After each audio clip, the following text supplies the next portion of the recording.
우리 앞으로 인사합시다. 하나님이 함께 하십니다. 시작. 하나님이 함께 하십니다. 한 번 더 인사할까요? 당신의 얼굴을 보니 하나님의 얼굴을 보는 것 같습니다. 시작. 당신의 얼굴을 보니 하나님의 얼굴을 보는 것 같습니다. 아멘. 자, 저를 주목해 주시기 바랍니다.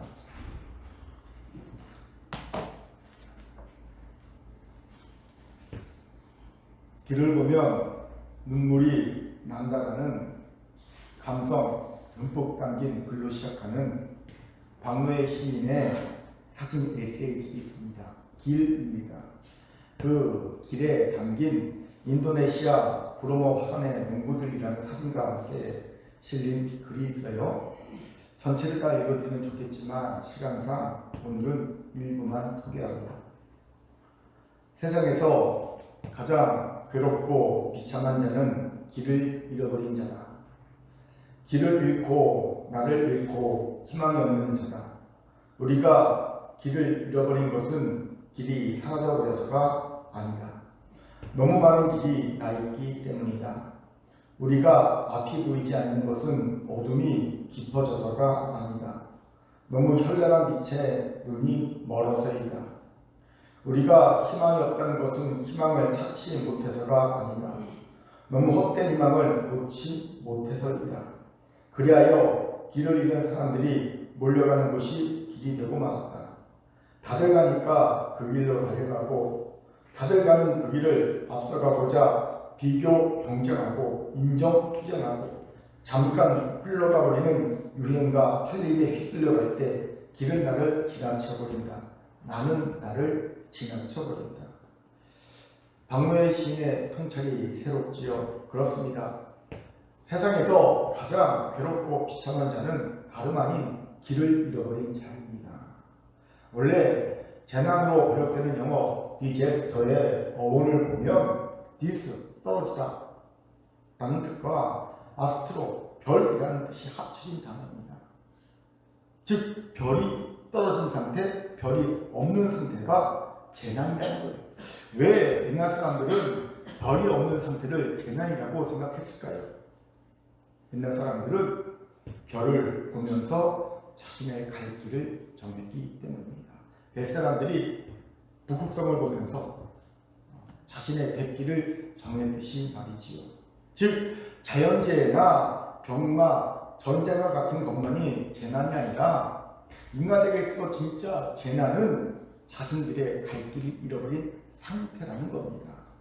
그렇게 세상에서 가장 비참하고 괴로운 자는 길을 잃어버린 자라는 시인의 말이 고개가 끄덕여지는 말이라는 거예요. 그런데 왜 사람들이 길을 잃어버리고 말까요? 뭐라고 시인은 얘기합니까? 길이 사라져서가 아닙니다. 없어져서가 아닙니다. 내가 가야 할 길은 딱 하나밖에 없는데 내 앞에 너무 많은 길이 나 있기 때문이라는 거지. 그래서 사람들이 길을 잃어버립니다.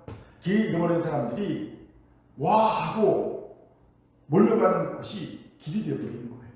가짜 길, 넓은 길 되어버리는 겁니다. 그런데 그것도 길인 줄 알고 사람들은 꾸역꾸역 그 길로 모여듭니다. 그 길에서 서로 비교 투쟁하고 인정 투쟁하며 세상의 유행과 한림에 휩쓸려 길과 함께 나를 잃어버리는 비참한 인생이 되고 마는 겁니다. 생명 없는 길인데. 너무나도 정확하게 오늘날의 우리의 모습을 보여주는 글이 아닐 수 없지요.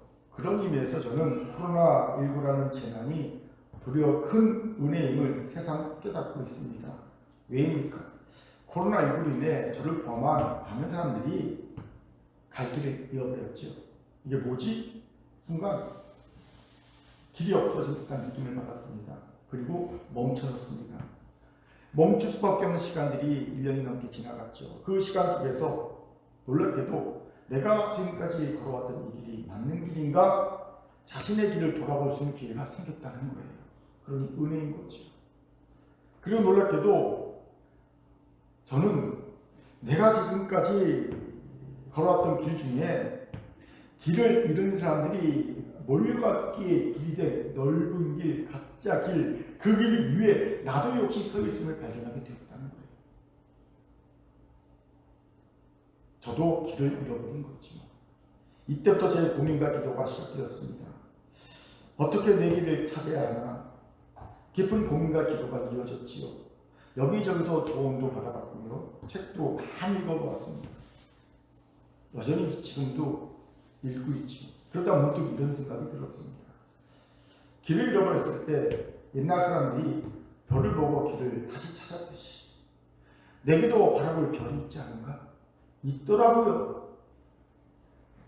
우리가 길을 잃어버렸을 때 언제나 바라볼 수 있는 별과 같은 분이 우리에게 있습니다. 내게 있습니다. 바로 예수 그리스도십니다. 그렇게 길을 잃어버렸다 느낄 때 박노의 시인처럼 세상 온갖 길을 다 걸어봐야 잃어버린 길을 찾을 수 있는 것이 아닙니다. 박노의 시인은요, 길을 잃어버린 사람들을 위해 자신도 길을 잃어버렸기에 세상의 온갖 길을 다 걸어보는 거예요. 그렇게 그는요, 길을 보면 눈물이 난다고 얘기하는 겁니다. 그 길에는 그 사람들의 삶의 여정이 녹아있기 때문에 길만 보면 눈물이 난다는 거예요. 그는 잃어버린 사람들의 길을 찾아주려고 자기가 대신에 수많은 길을 걸어봅니다. 하지만 우리는 그렇게 하지 않아도 된다는 겁니다. 왜요? 우리에게는요, 우리의 길을 찾아주신 예수 그리스도가 있기 때문에 예수만 바라보면 우리는 잃어버린 길을 찾게 됩니다. 이것이 좀 통찰이 있습니다. 우리가 길을 잃어버린 이유는 사실 다른 곳에 있지 않습니다. 코로나19 핑계댈 필요가 없어요. 코로나 할아버지가 왔고요. 우리가 예수만 바라보고 있다면 길을 잃어버리지 않을 수 있었습니다. 그런데 우리가 예수를 바라보지 않았다는 거예요. 우리의 시선이 예수에게서 비껴났다는 거예요. 예수를 바라보지 못하고 다른 곳에 시선을 주었다는 겁니다. 그 순간 우리는 길을 잃어버린 존재가 되어버린 겁니다. 그렇게 이제 다시 예수를 바라봐야 합니다. 그때 우리가 가야 할 우리의 길이 보일 겁니다. 길을 잃어버린 많은 이들이 몰려서 꾸역꾸역 몰려서 길이 아님에도 길이 되어버린 넓은 길.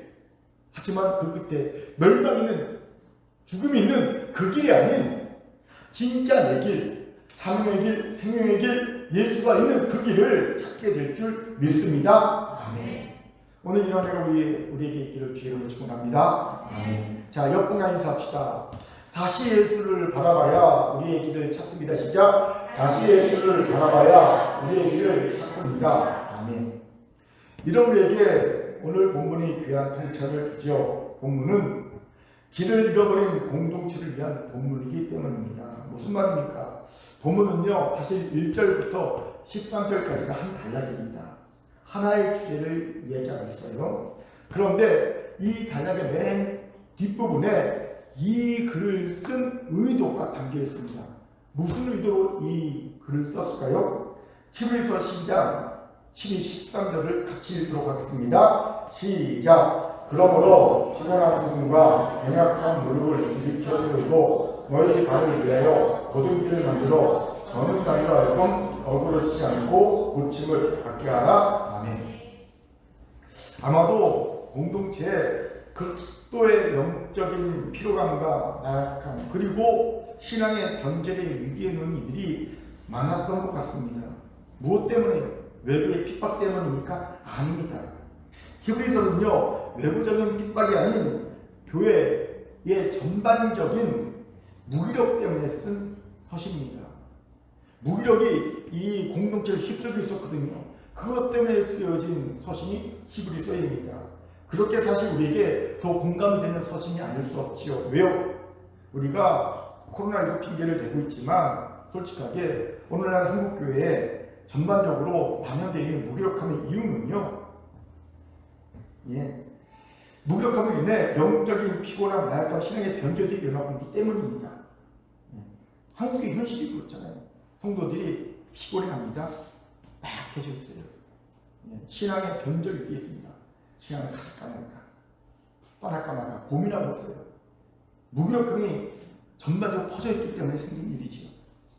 그럼 왜 무기력함이 한국교회와 성도 사이에 이토록 만연되어 있을까요?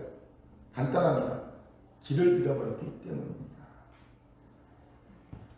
사람이 흔히 무기력에 빠질 때의 심리를 살펴보면 분명히 그건 해야 할 일입니다. 알아요. 그런데 방법이 없을 때, 길을 못 찾을 때, 그때 사람은 무기력증에 빠지고 합니다. 하루지약이라는 책이 있어요. 하루지약. 요즘 청년들이 등교 거부도 하고요, 학습 포기도 하고요, 취업 포기도 하는 등 하루 인생을 스스럼 없이 선택하는 이유에 대해 밝히고 있는 책입니다. 우리도 학교 다닐 때 중학생밖에 안 되는데, 아니면 초등학교 고학년밖에 안 되는데 벌써 인생을 포기하는 애들 있죠. 고등학교 때도 그렇고요, 취업도 포기하고, 그렇게 스스로 하루 인생을 스스럼없이 선택하는 이들이 있죠. 그 이유를 밝히고 있어요. 그 이유가 뭔지 아십니까? 이 책에 의하면요, 기성세대와 기존의 사회 구조 속에서는 도무지 자기가 승리자가 될 수 없음을 익히 알아버린 거예요. 초등학교 고학년쯤 되니까 나는 이런 치열한 경쟁 구도 속에서는 서열주의 속에서는 승리자가 될 수 없구나. 아예 처음부터 그걸 알고 포기해버린 거예요. 이런 구조 속에서는 내가 취업은 어렵겠구나, 결혼은 어렵겠구나, 이렇게 스스로 단념해버린 겁니다. 일찌감치 생각해버린 거예요. 그러니 무기력함에 빠져 하루 인생을 자초하는 아이들이 넘쳐나고 있다는 거예요. 마찬가지입니다. 저는 코로나19라는 상황 속에서 무기력에 빠진 목회자와 교회들을 여러 보았어요. 이유는 똑같습니다. 길이 없다는 거예요. 성도들이 안 모이니까 길이 없다는 겁니다. 방법이 없다는 겁니다. 정부에서 방역 방침을 얘기해도 그건 의미가 없어요. 그 전에 성도들이 안 오니까. 몇 단계 의미가 없어요. 안 오니까 아예 그냥 알아서 수도 안 오니까 할 게 없어요. 무력에 빠져 있더라고요. 길을 잃어버린 겁니다. 그렇게 13절 말씀에서 괜히 고든 길을 만들어라고 권면하고 계신 것이 아닙니다. 공동체가 길을 잃었기에 길을 만들라는 겁니다. 이게 무력에 빠졌다는 거예요. 이런 이유로 본문에서 우리는 잃어버린 길을 찾는 방법에 대해 성찰을 얻을 수 있다는 거지요. 그것이 무엇일까요? 우리 같이 2절 읽도록 하겠습니다. 2절 힘을 드리겠습니다. 시작! 믿음의 주요 또 온전하게 하신 이 예수를 바라보자. 그는 그 앞에 있는 기쁨을 위하여 십자가를 참으사 부끄러움을 개의치 아니하시더니 하나님 보좌 우편에 앉으셨느니라. 아멘. 바로 예수를 바라보는 겁니다. 그렇습니다. 지금 하나님은 성도들이 예수를 바라보지 않았기에 길을 잃었고 길을 잃어버렸기에 무력에 빠졌다고 말씀하고 계신 겁니다. 그렇게 다시 예수를 바라봐야 합니다. 여기서 중요한 질문이 생기지요. 그럼 어떻게 하면 다시 예수를 바라볼 수 있을까요? 우리 현실이 뭡니까? 바라보라 해서 바라봤는데 보여야지. 예수를 바라보라. 성경은 말씀하셔서 하늘을 쳐다봤는데 하늘에는 구름밖에 없어요. 예수를 안 보여요. 어떻게 도대체 예수를 바라봐야 할지 모르겠어요. 우리의 현실 아닙니까? 오늘 본문이 예수를 바라보는 세 가지 방법을 가르쳐줍니다. 같이 알아봅시다. 먼저는요, 무거운 것과 얽매이기 쉬운 죄를 벗어버리는 겁니다. 우리 같이 1절을 읽도록 하겠습니다. 1절 같이 읽지요? 시작! 우리에게 구름같이 둘러싼 허다한 비밀들이 있으니 모든 무거운 것과 얽매이기 쉬운 죄를 벗어버리고 인대로서 우리 앞에 행한 경주를 하며. 아멘. 먼저 하나님은 예수를 바라보기 위해 무거운 것과 얽매이기 쉬운 죄를 벗어버리라. 옷을 벗듯이 벗어버리라 말씀하십니다. 왜일까요? 이런 것이 있으면 예수를 바라볼 수 없기 때문입니다. 사진 하나를 보지요. 이 사진은 나무 너머 하늘을 바라보기까지라는 제목이 달린 사진입니다. 사진에 담긴 이야기였습니다. 작가가 어느 날 자기 아파트에서 하늘을 찍었어요. 그런데 사실 얼마 전까지는 하늘을 찍을 수 없었습니다. 왜요? 나무에 가지들이 무성해서 하늘을 가렸기 때문이에요. 그런데 어느 날 보니까 아파트 관리소에서 다 나뭇가지들을 다 자른 거예요. 가지를 쳤어요. 그 바람에 하늘이 보이는 거예요. 그래서 사진을 찍을 수 있었습니다. 그런 뒤에 통찰을 얻었어요. 그리고 나무너 하늘을 바라보기까지라는 제목을 달았습니다. 무슨 통찰입니까? 내 안에도 하늘을 바라보지 못하게 하는 나뭇가지와 같은 무성한 나뭇가지 같은 것이 있구나. 이것들을 가지치지 않고는 내가 하늘을 바라볼 수 없겠구나 라는 통찰을 얻은 거예요. 그래서 사진을 찍고 저 제목을 단 겁니다. 마찬가지입니다. 우리에게도 예수를 바라보지 못하게 하는 나뭇가지와 같은 것들이 있습니다. 바로 무거운 것과 얽매기 쉬운 죄입니다. 당연합니다. 죄 지어보십시오. 예수를 바라보지 못합니다. 도리어 자꾸 예수와 눈 마주치기를 피하려고 하지요. 요나 선지자 보십시오. 하나님의 말씀에 불순종하니까 선지자가 매일 성전에 가서 하나님을 만나봐야 되는데, 그리고 그것을 자부심을 여겼던 선지자가 성전을 도망쳐갑니다. 그것도 모자라서 다시 쓸어가는 성전에서 발 떨어진 다치성한 배를 탑니다. 그것도 모자라서 배 밑창으로 숨습니다. 그것도 모자라서 배 밑에서 잠을 잡니다. 하나님을 피하고. 우리도 자주 경험하는 일이 아닙니까? 죄를 지어보십시오. 예배 오기 싫어요. 주일날 예배 오기 싫습니다. 죄를 지으면 어쩔 수 없이 책임감 때문에 뭐 때문에 오더라도요, 예배 지켜가지 못합니다. 왜 잡니까? 왜 예배 시간에 딴짓합니까? 이게 스스로 나를 방어하는 거거든요. 내가 죄를 지었기 때문에 예배 집중하면요 찔리거든요, 힘들거든요. 그러니까 다른 방법으로 말씀을 회피하는 거예요. 그리고 예배 끝나자마자 마치 집에 맛있는 거라도 숨겨둔 듯이 손들같이 도망칩니다. 그것도 목사 압수하지 못합니다. 눈 맞추지 못합니다. 그냥 잽싸게 도망칩니다. 왜요? 아는 죄가 있기 때문에. 이게 인간적인 사람의 보통의 그런 낭심입니다. 여기에 자꾸 한국교회와 성도들이 길을 잃어버린 이유가 있어요. 무거운 죄와 얽매이기 쉬운 죄를 입은 겁니다. 여기서 마치 옷을 입은 것처럼, 벗은 것처럼 죄를 피하는 것은요, 죄가 일상화됐다는 거예요. 옷은요 일상을 성경에서 의미하기 때문이지요. 이것이 안타깝습니다. 한국교회와 성도들에게 죄가 일상이 되어버렸습니다. 즉 특별한 게 아니에요. 그냥 밥 먹듯이 숨 쉬듯이 죄를 그냥 행하고 있어요. 특별한 경우 때문에 죄를 행하는 게 아니라 밥 먹듯이 숨 쉬듯이 죄를 행합니다. 이것이 안타깝습니다. 한국교회와 성도들에게 죄가 일상이 되어버렸습니다. 특별한 일이 아닙니다. 그러니 길을 잃어버리지 않을 자감이 있겠냐는 거예요. 그렇게 일상된 길을 벗어버려야 합니다. 어떻게요? 세상과 구별되게 살아야 합니다. 왜 성도에게 죄가 일상이 되는지 아십니까? 세상과 구별되지 않고 똑같이 살기 때문입니다. 여러분, 세상은 하나님과 원수되었어요. 그렇게 세상은요 그냥 그의 일상이 죄입니다. 그들은 진짜 밥 먹듯 숨 쉬지 행하는 모든 것들이 죄가 될 수밖에 없어요. 하나님과 존재 자체가 원수이기 때문에. 그런데 우리 성도들이 세상과 똑같이 살아갑니다. 구별되지 않고 살아갑니다. 그러니 당연히 우리도 죄를 일상적으로 저지르는 거예요. 밥 먹듯이 숨 쉬듯이.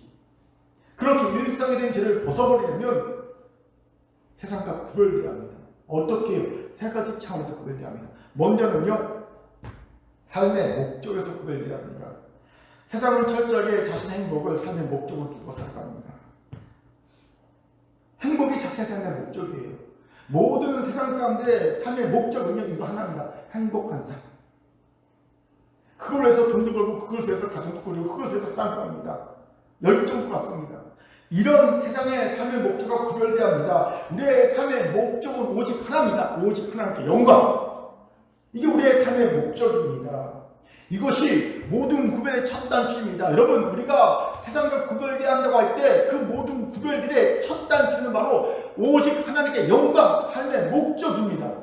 이 첫 단추가 잘 껴져야 나머지 것들도 구별될 수 있는 거예요. 잘 껴질 수 있는 겁니다. 두 번째는요, 삶의 방법에서의 구별입니다. 이 세상은요, 철저하게 자신의 지혜와 능력을 의지합니다. 결과만 좋으면 방법에 어차피 상관없습니다. 예를 들어, 꿩을 닭이 잡았어요, 우연하게. 닭이 꿩을 잡으면요, 우리는요, 세상은요, 이 닭이 매라고 우겨도 돼. 왜? 꿩 잡는 게 매니까. 동기와 방법 상관없어요. 잡으면 돼요.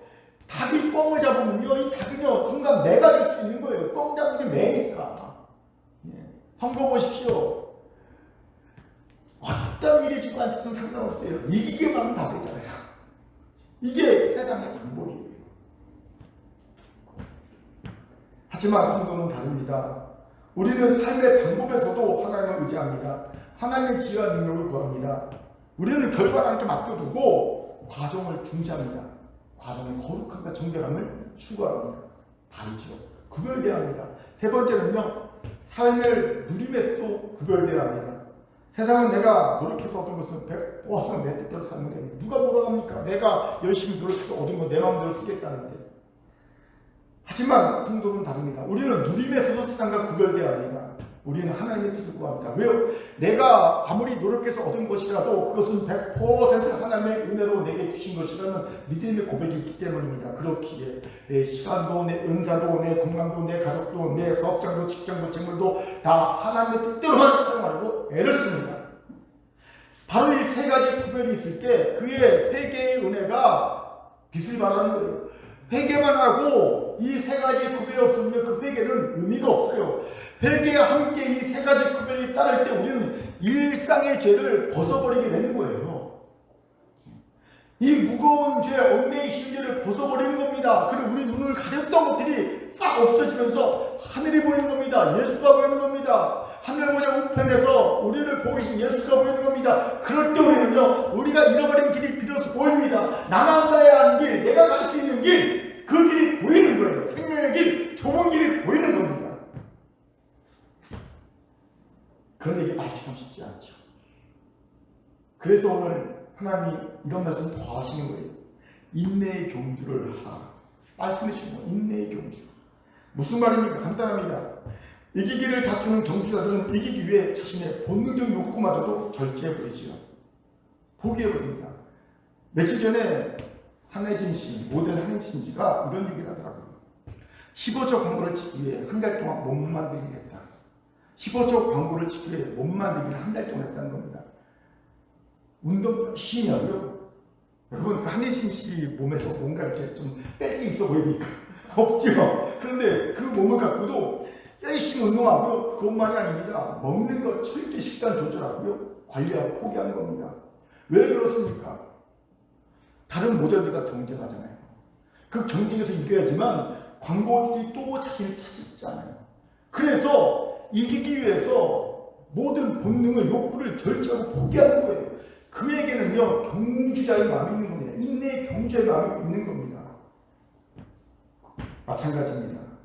이처럼 우리가 경주의 마음을 가지게 되면 죄가 벗어버릴 수 있어요. 왜요? 죄야 무거운 짐, 얽매기 쉬운 게 내가 갖고 있으면요, 경주할 때 얼마나 힘듭니까? 이기려니까 이거 벗어버릴 수밖에 없거든요. 세례와의 때부터 천국은 침노자일 겁니다. 경주가 시작된 거예요. 이제 우리 인자 다 경주자입니다. 경주가 시작됐어요. 그러면 이겨야 되잖아요. 그럼 어떻게 합니까? 이 무거운 짐, 얽매이 쉬운 죄, 이거 벗어버릴 수밖에 없어요. 남목사가 벗어버리라 말하지 않고 스스로 알아서 벗어버립니다. 부담스러우니까. 그때 비로소 보이지 않는 예수가 보일 겁니다. 그리고 길이 보일 겁니다. 나만이 가야 하는, 내가 갈 수 있는 좁은 길, 협창하게 하지만 생명의 길이 보일 겁니다.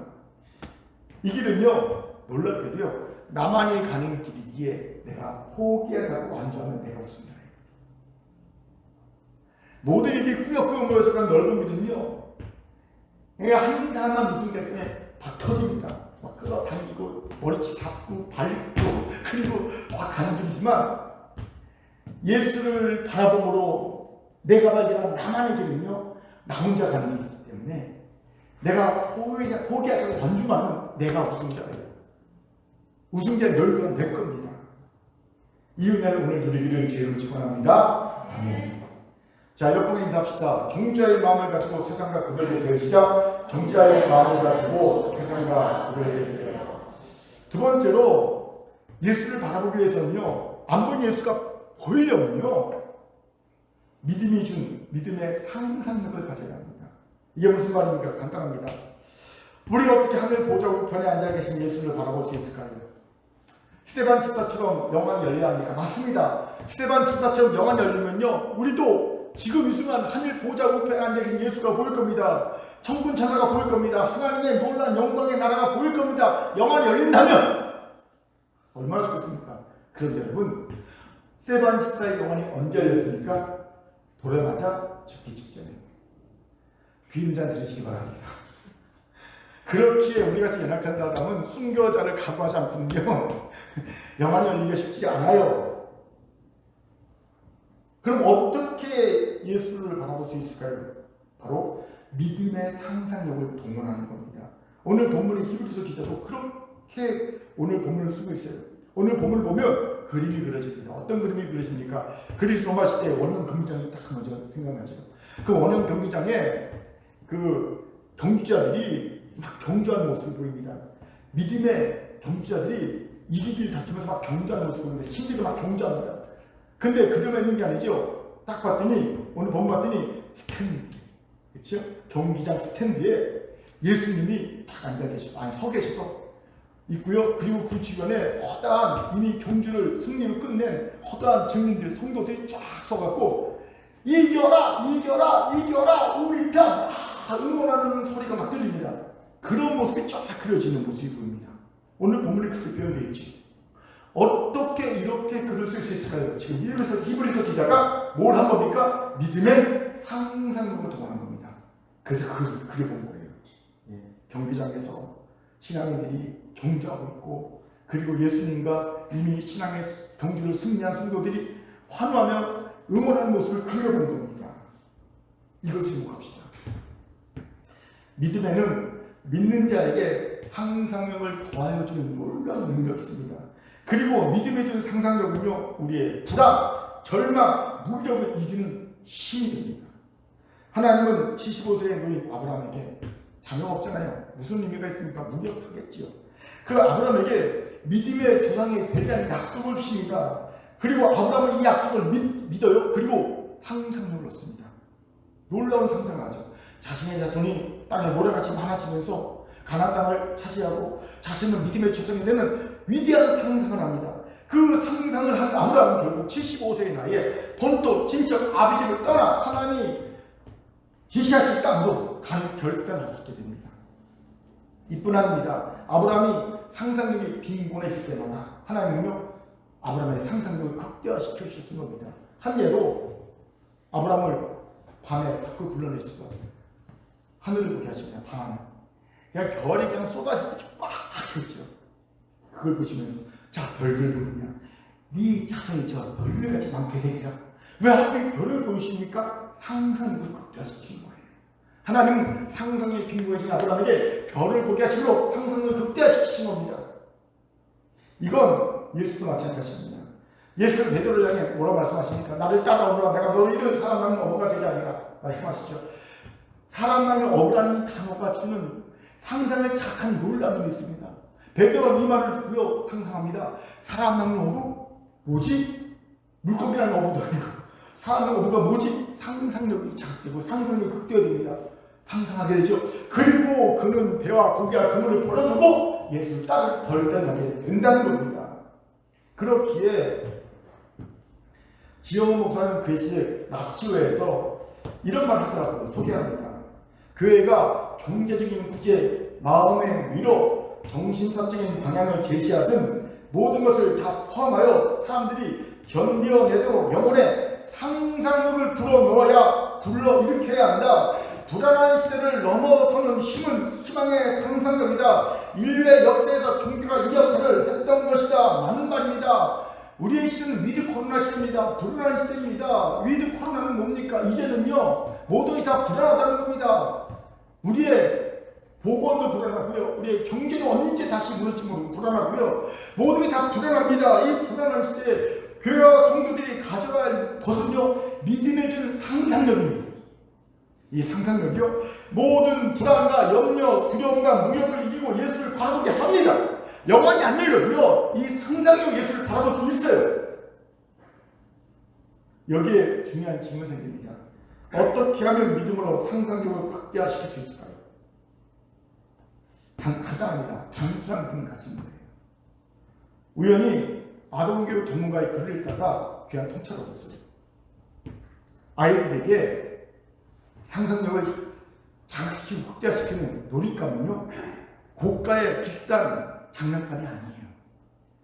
오히려 그것도 상상력을 제한시킵니다. 대신 단순한 장난감, 길가의 돌멩이, 나무블럭, 막대기, 베개, 방석, 신전, 마트 전단지 이런 단순한 것들이 오히려 아이들의 상상력을 극대화시키는 놀이감이 된다는 건데 왜요? 단순하기 때문에 상상력을 사용할 수 있는 여백이 있어요. 그래서 여러분 2층에서 비싼 장난감 사줄 필요 없어요. 그냥 돌멩이, 베개, 나무 이런 것들을 갖고 놀게 하면 아이들이 오히려 그걸 통해서 무한한 상상력을 찾아봤고요. 놀게 된다는 겁니다. 단순하니까 똑같습니다. 믿음도 그래요.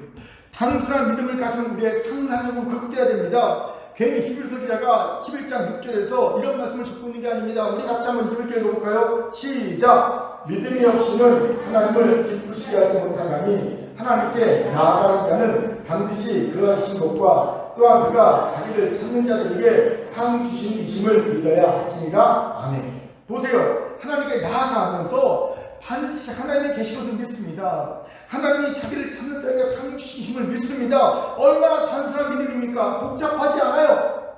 하나님이 진짜 살아계신 걸 놓고 철학적으로, 과학적으로, 심리학적으로 분석하고 확증을 얻은 후에 믿으려 하지 않습니다. 그저 단순히 믿을 뿐입니다. 또한 왜 하나님이 자기를 찾는 자에게 상 주시지? 혹시 이거 믿기의 상품 아니야? 이렇게 의심하지 않습니다. 그저 단순하게 믿을 뿐입니다. 그런데 하나님은 이 믿음을 기뻐하시는 것 같아요. 왜요? 이런 단순한 믿음은 상상력을 극대화시킵니다. 그리고 여러분 놀라운 거 상상력이 극대화되잖아요. 우리가 그림을 그릴 수 있잖아요. 그러면 그때 하나님 거기 역사가 현실입니다. 하나님은요 아무것도 없는 이 우주 공간에 상상하셨습니다. 그리고 하나님의 상상하신 것이 곧 현실되게 하셨어요. 마찬가지입니다. 우리 그리스도인들이 믿음으로 상상하잖아요. 그림을 그릴 수 있잖아요. 그러면 그 그림은요 하나님이 역사하시는 현실이 됩니다. 이게 상상력의 힘이에요. 오늘 믿음으로 가장 좋은 걸 상상해보세요. 하나님 거기에 역사하실 겁니다. 현실이 될 줄 믿습니다.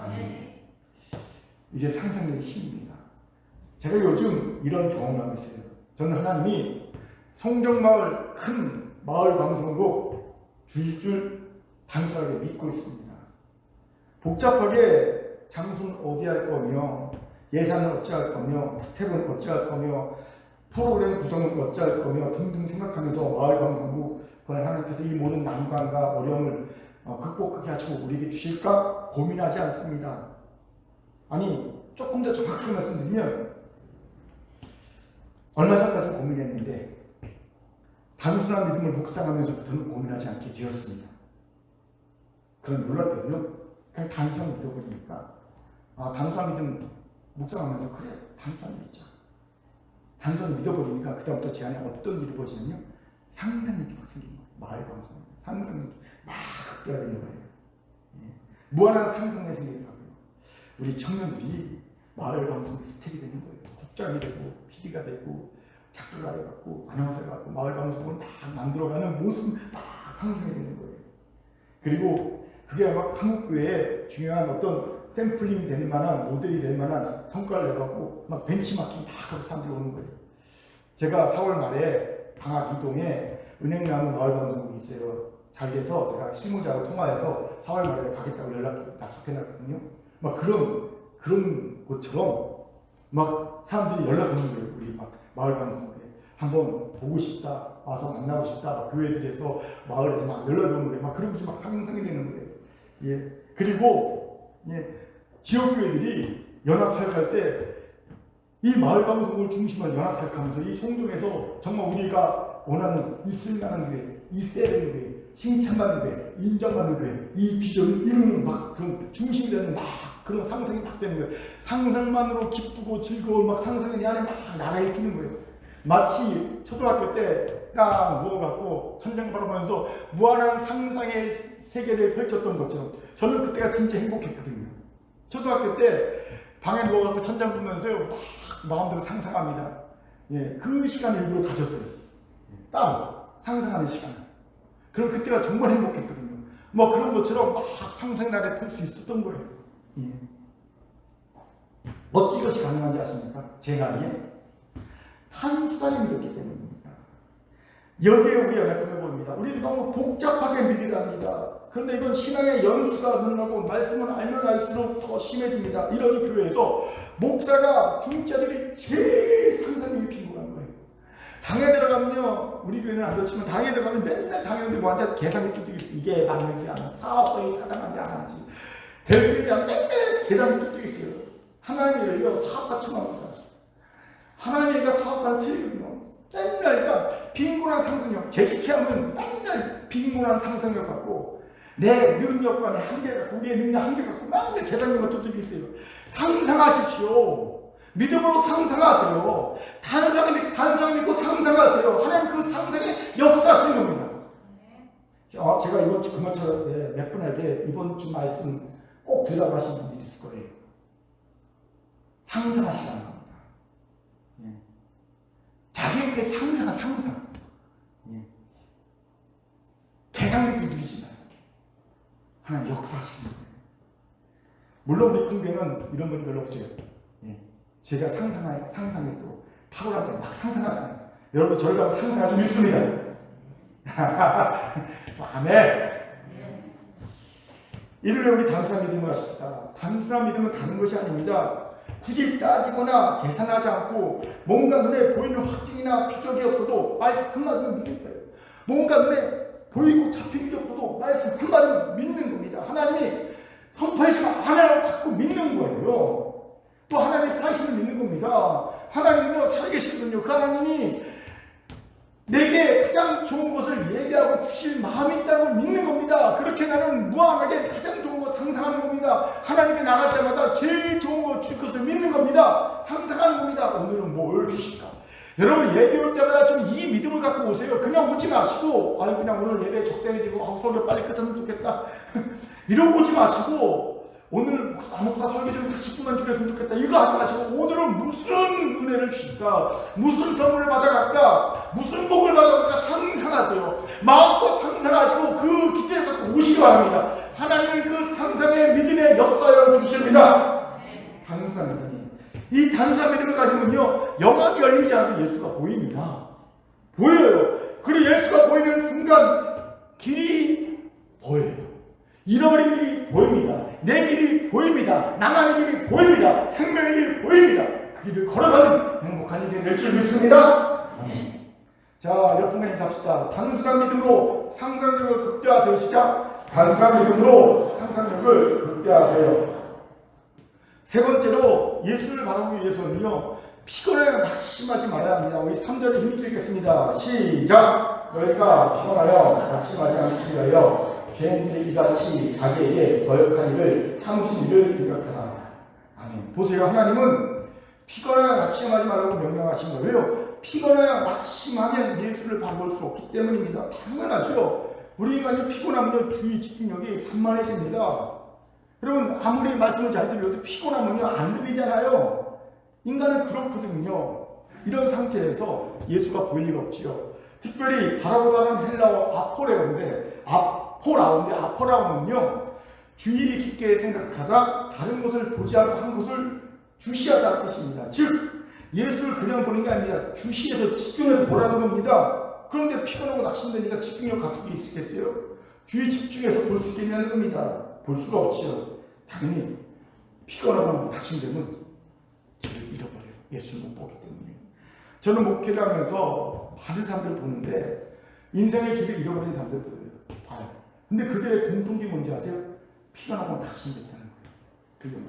피곤하고 낙심되니까 예수가 안 보여요. 예수는 분명 옆에 있는데 내가 보기엔 그 옆에 예수님이 계셔요. 근데 그 얘기를 안 보여요. 아무리 옆에서 당신 옆에 예수님이 계시고 그래도 그 영혼의 피곤하고 낙심됐기 때문에 어디 예수님의 길을 못 봐요. 예수를 못 보니까 길이 안 보여요. 길이 아닌 것 같아요. 이거 길입니다 말해줘도요 길이 아니라고 생각해요. 어쩔 수 없죠. 아무리 길이라고 얘기해줘도 길이 아니라고 생각하면 어쩔 수 없는 거예요. 왜요? 그는 안 보이니까. 왜? 예수를 못 보니까. 왜? 피곤하고 낙심했기 때문에. 그렇게 여러분 피곤하고 낙심되지 말아야 합니다. 여기서 몰래 소리가 나오죠. 목사님 누구는 피곤하고 낙심되고 싶어서 피곤하고 낙심되니까 세상 살이라고 막 고달프다 보니까 이렇게 되는 것이 아니겠습니까? 충분히 이해합니다. 공감합니다. 여러분 목사 중에 저만큼 세상 살이에 고대다는 것을 잘하는 목사가 있을까 싶습니다. 제가 하는 일은요 일 중에 제일 힘든 일이잖아요. 여러분 정말 힘든 일이 있거든요. 그래서 여러분이 상상하는 것보다 더 피곤하고 낙심될 수 있는 일을 제가 하고 있어요. 압니다. 공감합니다. 그렇게 사실 저도 수시로 피곤해지고 낙심되는 상황에 직면합니다. 그리고 때로는 낙심에 빠지기도 합니다. 저는 주로 일 때문에 그런 건 없어요. 일이야 뭐 저는 저를 낙심시키지 않아요. 대신 어떨 때 낙심되냐면요, 내가 마음을 주니까 싸늘하게 식어져, 마음을 식어져 내게 등을 돌릴 때, 그때 크게 낙심되고 납니다. 그런데 여러분, 여기 하나님의 큰 은혜가 있다는 거죠. 놀랍게도요, 아무리 크게 낙심되고 피곤하더라도요, 1시간쯤 지나면, 보통 1시간 안쪽으로 되면 제 마음이 다시 회복됩니다. 피곤한 낙심을 벗어나다라는 겁니다. 왜요? 제가 유난히 낙천적이라서? 아니요, 저는요, 이미 말했던 트리플 A형입니다. 예. 그런데도 신기하게 저는 1시간 이상을 낙심된 분들이 정말 거의 없어요. 인생에서 한 3손가락에 뽑을까? 1시간 이상을 낙심해 본 적이 한 3손가락에 뽑을까?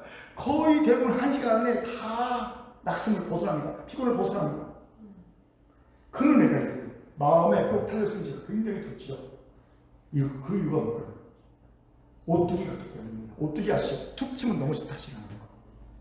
근데 오뚜기가 그럴 수 있는 이유가 뭡니까? 그 중심에 뭐가 있어요? 무거운 주가 있잖아요. 마찬가지 제 마음의 중심이요, 무거운 주가 있어요. 다 있어요. 뭐냐면요, 하나님 신뢰라는 주가 있어요. 이것 때문에 툭 쳐서 넘어져도 다 일어납니다. 무거워서, 이게 무거운 중심주가 있어요. 하나님 신뢰라는 주가 있어요. 어제 아침에 집에서 식사하면서 제가 둘째 딸 윤서에게 이런 얘기했어요. 아빠의 평생의 찬송가는 이거다라고 가르쳐줬어요. 이유가 뭐냐면, 나중에 내가 죽을 때 장례식장에서 이 찬송가 틀어달라고. 이 찬송가가 뭐였냐면요, 찬송가 312장. 너 하나님께 이끌려. 밥 먹는데 이 찬양을 딱 가르쳐주는데 울컥하더라고요. 내 평생의 고백이기 때문에. 가사 읽어드리겠습니다. 너 하나님께 이끌려 일평생 주만 바라면 너 어려울 때 힘주시고 언제나 지켜주시리. 그 신사랑 믿는 자 그 반석 위에 서리라. 너 설레는 맘 가다듬고 희망 중 기다리면서 그 은혜로우신 주의 뜻과 사랑에 만족하리라. 우리를 불러주신 주 마음에 소원하신다. 주 찬양하고 기도하며 내 본분 힘써 나가라. 주 약속하신 모든 은혜 내게서 이루어주리라. 참되고 의지하는 자 주께서 기억하시리. 이 얘기하는데 마음이 울컥하다고 해서 원래 이렇게 쓴 것이에요. 창피해서 밥 먹다가 갑자기. 제 평생의 믿음의 고백이에요. 한마디로 하나님의 신뢰입니다. 이것이 무거운 축제는 제 마음의 중심에 있습니다. 그렇게 피곤하고 낙심되어 순간 넘어지다가 바로 다시 일어날 수 있게 하는 힘이 되는 거예요. 이 하나님의 신뢰가 당장 하나님의 약속이 이루어지지 않아 조급해진 내 마음에 여유를 줍니다. 그래, 하나님은 그냥 자신의 때가 있으셔. 그때가 되면 분명히 약속을 이루어 주실 거야. 지금 어디선가 하나님 나라가 비밀 속에 지금 찬양하고 있을 거야. 내게 보이지 않지만 반드시 때가 되면 그것이 보여질까 나타나실 거야. 조급해지지 마자. 기다리자. 마음에 믿음을 주는 거예요. 이 하나님의 신뢰가 실패로 인해 마음에 상처받고 힘들 때 하나님이 합력하여 선을 이루실 것을 믿는 믿음을 제게 줍니다. 그래, 지금 비록 실패로 사람들이 보이겠지만 분명 하나님의 이 실패까지도 합력해서 선을 이루실 거야. 그때는 하나님의 놀라운 역사로 대반전의 역사를 보이실 거야. 이 믿음을 주는 거예요. 하나님 신뢰가 무력해진 나에게 다시 열정을 회복시켜줍니다. 그래, 분명 하나님 그 충성한 종을 결코 내버려두지 않으실 거야. 하나님 반드시 기억해주고 책임져 주실 거야. 분명 귀한 상급이 있을 거야. 이 믿음을 제게 주면서 다시 힘있게 일어나자니다. 그래, 이제 다시 힘있게 일어서 열심히 일하자. 그런 마음을 주는 거예요. 이 하나님의 신뢰라는 무거운 중심추가 내 마음에 딱 잘 잡고 있습니다. 그러니 저를 순간은 낙심시켜도 피곤해. 바로 이렇습니다. 1시간을 못 버티지 않아요. 다. 여기 우리 연약함이 있어요. 그 마음의 중심에 하나님 신뢰가 아닌 다른 것이 떡하니 버티고 있어요. 성도들 마음에 뭐가 버티고 있냐 봤더니 돈에 대한 신뢰, 사람에 대한 신뢰, 자기의 능력과 지혜와 자신의 경험에 대한 신뢰, 주로 이런 것이 딱 버티고 있어요. 근데 이런 것들은요, 생각외로 무게가 안 나가요. 그래서 세상에 약한 파도나 약한 충격에는요, 그 소용이 돼요. 재물, 사람, 지혜, 지식, 경험 소용이 됩니다. 그런데 무거운 세상에 문제 앞에서는 힘을 못 써요. 마치 세월호처럼요. 4월 16일이 세월호 참사잖아요. 꼬르륵 빠지게 합니다.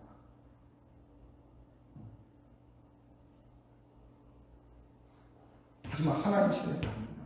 세상에 그 어떤 것보다 가장 무거운 게 하나님 신뢰예요. 어떤 무거운 것보다 더 무거운 게 하나님 신뢰입니다. 이게 마음의 중심에 있으면요, 이 사람은요, 히브리서 11장의 기자가 말하듯이 세상에 감당치 못할 자가 됩니다. 설령 지금도 그를 낙심시키지 못합니다. 피곤케 하지 못합니다. 여러분, 죽음이라는 엄청난 대적을 우리 앞에 하고요, 그 죽음을 무시해버립니다. 낙심시키지 못합니다. 왜요? 죽음을 이기는 하나님 신뢰가 있습니다. 다시 일어서는 거예요. 그렇게 살아남은 것은 여러분, 자신의 마음의 중심에 무엇이 있는지 확인해 보세요. 그리고 혹시 그게 하나님 신뢰의 무거운 주가 아닌 다른 것이라면 회개하십시오. 그리고 오늘 다시 보십시오. 하나님, 내 마음의 중심에 하나님 신뢰의 주가 있게 하여 주옵소서. 하나님 이 기도 들으십니다. 빨리 들으십니다. 그 마음의 중심에 하나님 신뢰의 주가 딱 있으면요, 이제 피곤 낙심이 이겨요. 피곤 낙심이 이기니까 집중해서 예수를 바라보는 거예요. 영안을 위해서 예수를 바라볼 수 있는 힘이 생기는 겁니다. 그리고 우리를 위해 준비해 주신 나만의 길, 생명의 길, 사명의 길, 이 길을 해결할 길을 걸어가는 힘이 생기는 거예요. 이런 내가 길을 주님으로 축원합니다. 이렇게 한번 인사합시다. 하나님의 신뢰로 피곤과 낙심을 이기세요. 시작. 하나님의 신뢰로 피곤과 낙심을 이기세요. 아멘. 이제 말씀 마칩니다. 리베카 솔리 이슨 길 읽기 잃어버리기 안내서란 책이 있습니다. 웃기죠? 길을 잃어버리게 하는 안내서입니다. 이 책은요, 읽기 참 어려워요. 하지만 읽고 곱씹고 곱씹으면 귀한 통찰을 정말 많이 주는 책입니다. 이 책의 내용을 한마디로 얘기하면요, 우리 인생에게, 인간들에게 길을 잃어버리는 것은요, 행복이라는 거예요. 축복이라는 거예요. 인간은 길을 잃어버려야지만, 잃어버릴 수 없고 또 잃어버려야지만 성숙할 수 있고, 잃어버려야지만 새로 태어날 수 있다는 거예요. 내가 성숙하고 새롭게 태어나고 싶냐? 길을 잃어버리라는 거예요. 그래서 길을 잃어버릴 수 있는 안내서라는 책을 낸 거예요. 그런데 여기서 길을 잃어버린다는 건 단순히 내가 어떻게 살아야 될지 막막하다 그런 의미가 아니라, 더 넓게는 실패와 방황, 낯선 삶을 경험한 것, 낯선 삶을 일부러 도전해보는 것. 그러니까 이 저자는요, 일부러 자기가 모르는 데를 가요. 모르는 모텔에 들어가서 낯선 환경에서, 낯선 침대에서 자보기도 하고, 뭐 그런 경우를 경험해 봅니다. 아무튼 이런 모든 걸 등등을 포함하는 게 길을 잃어버리는 거예요. 솔릿은요, 길을 잃어버리게 대한 긍정적인 마음을 갖고 있어요. 하지만 그렇다고 마냥 낙관적으로 생각하잖아요. 이런 얘기를 합니다. 모든 사람이 길을 잃어버린 끝에 새로운 존재로 태어나는 것은 아니다 라고 얘기합니다. 예를 들어서 만약 애벌레가 번데기 상태에서 다리가 되는데 실패한다는 거예요. 아주 소수만 번데기 상태에서 나비가 된다는 거예요. 애벌레의 소수만. 나머지는 그냥 그대로 죽어버린 거예요. 우리가 그래서 번데기 못 찾았어요. 네. 그게 된다는 거예요. 그렇기에 소수만 된다는 거예요. 이 책을 쓴 이유가 바로 여기에 있어요. 그렇게 영영 길을 잃어버리지 않기 위해, 제대로 길을 잃어버려서 제대로 새로 태어나게 하기 위해 길 잃어버리는 안내서를 냈다는 것이죠. 저는 이 책을 보면서 이런 생각이 들었어요. 야, 그러면은 우리가 어떤 존재인지에 대한 실존을 참 잘 알겠다. 그는 우리가 길을 잃을 수밖에 없는 존재라는 걸 잘 알고 있기 때문이다 라는 생각을 했어요. 하지만 한 가지 모르는 게 있어요. 길을 잃어버린 자에게 진짜 제대로 된 길을 찾게 하는 방법은요, 이것만이 아닙니다. 진짜 방법이 있잖아요. 뭐예요? 예수 그리스도를 바라보는 것. 결정적인 방법이죠. 그렇습니다. 길을 잃을 수밖에 없는 우리가 다시 길을 찾을 수 있는 유일한 방법은 예수를 바라보는 것입니다. 그렇게 길을 잃었으니까 예수를 바라보십시오. 길을 잃어버린 이들이 몰려다니며 만든 거짓 길에 현혹돼서 거기에 꾸역꾸역 넘어들고 거기에서 경쟁하고 시기하고 다투고, 그리고 결국 끝에 멸망으로 가는 어리석은 자가 되지 마시고, 우리가 다 그렇게 살잖아요. 한국에 그렇게 가고 있잖아요. 길 아닌 곳, 하지만 꾸역꾸역 몰려다니는 그곳, 길이 넓은 길, 만선이 다니는 길, 그곳에 그냥 그들이 다 몰려가고 있잖아요. 그 말고 정말로 예수가 보여주신 그 길, 생명의 길, 좁지만 협착하지만 아무도 안 가지만 나만 혼자 가지만 생명의 그 길을 달려갈 수 있게 바랍니다. 이를 위해 죄악의 일상을 벗어버립시다. 경제만으로 구별된 삶을 삽시다. 믿음의 전 상상력을 확대합시다. 이를 위해 단순한 믿음을 가집시다. 피곤한 낙심을 이깁시다. 우리의 마음의 중심에 하나님 신뢰는 무거운 줄을 가십시다. 이럴 때 이제까지 보이지 않는 예수가 보일 겁니다. 그 순간 보이지 않는 나만의 길이 보일 겁니다. 내가 걸어가야 될 내 평생의 길, 내 사명의 길, 내 삶의 길, 내가 목숨을 걸어가도 완주할 내 길. 이 길이 있는 자 행복하다. 내가 목숨을 걸고 완주할 내 길을 가진 자, 이 놀라운 은혜를 받은 자가 될 줄 믿습니다. 이런 큰교회 성도와 큰교회가 되기를 주의 이름으로 축원합니다. 아멘. 하나님 말씀했습니다. 기도하겠습니다. 사랑과 자비 하나님 참 감사합니다. 하나님, 우리가 이제 잃어버린 길을 찾기 원합니다. 내 평생의 길, 사명의 길, 목숨을 걸고 완주할 그 길을 찾기 원합니다. 이를 위해 우리가 예수를 바라보는 신앙, 믿음을 회복하게 도와 주옵소서. 감사합니다. 예수의 이름으로